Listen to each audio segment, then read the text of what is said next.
இந்த எபிசோட்ல செல்வி மறைத்து வைத்திருந்த கடிதத்தை படிச்சு பார்க்கிறாங்க. உன் கடந்த காலத்தை வெளியே சொல்லுவேன், என் பணத்தை கொடுன்னு அதுல எழுதியிருக்கு. செல்விக்கு மனசு நொந்து போகுது. ஒரு சின்ன தப்புக்காக என் மகன் வாழ்க்கையை இழக்கணுமான்னு அழுது புலம்புறாங்க. இதை பார்த்த ஆகாஷ், அம்மா நீங்க அழுதுகிட்டே இருக்காதீங்க, என்ன பிரச்சனைன்னு என்கிட்ட சொல்லுங்க, நான் உங்க கூட இருக்கேன்னு ஆறுதலா சொல்றார்.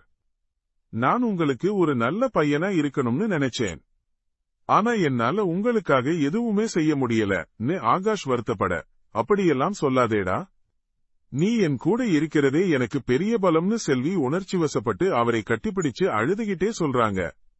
அதே நேரம் பாக்கியா தன்னோட ரெஸ்டாரண்டில் வேலையில் ஈடுபட்டிருக்கும் போது அனிருத்தின் பேச்சு அவளுக்கு சந்தேகத்தை ஏற்படுத்துகிறது.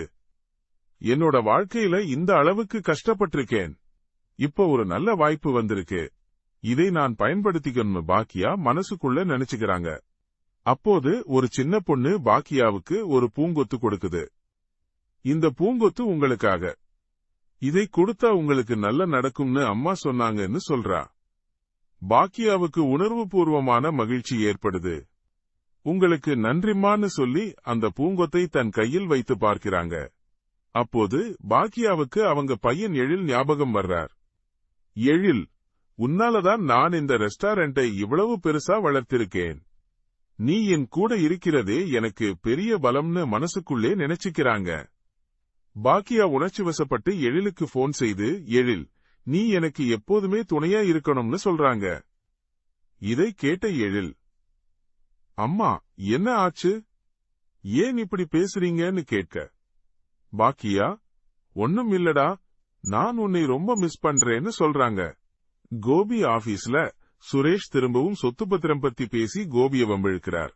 கம்பெனி பத்திரம் உன் பேர்ல இல்ல, ராதிகா பேர்ல இருக்கு, அது ஏன்னு கேட்க கோபிக்கு கோபம் வருது. என் சொந்த விஷயத்துல ஏன் தலையிடுறன்னு சண்டை போடுறார். இது உங்க சொந்த விஷயம் மட்டும் இல்ல, நம்ம பார்ட்னர்ஷிப்ல நடக்கிற விஷயம்.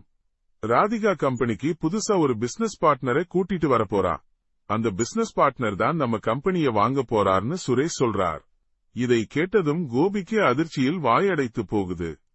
நீ என்ன சொல்ல வர்றன்னு கோபி கேட்க, உங்களுக்கே தெரியும், ராதிகாவுக்கு நீங்க டைவர்ஸ் கொடுத்த பிறகு கம்பெனி அவங்க பேர்ல தான் இருக்கு, இப்போ கம்பெனி அவங்க கையிலிருந்து போயிடுச்சு, என்ன ஆக போகுதுன்னு தெரியலன்னு சுரேஷ் சொல்றார். இனியாவோ இந்த விஷயத்தை கேட்டதும் மிகவும் அதிர்ச்சி அடைகிறாள். அவளுக்கு என்ன செய்வது என்று தெரியவில்லை. தன் அப்பாவுக்கு உதவ வேண்டும் என்று நினைக்கிறாள், ஆனால் அவளுக்கு என்ன செய்வது என்று தெரியவில்லை.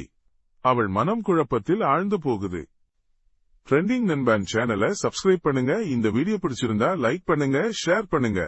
அடுத்த வீடியோல பார்ப்போம்.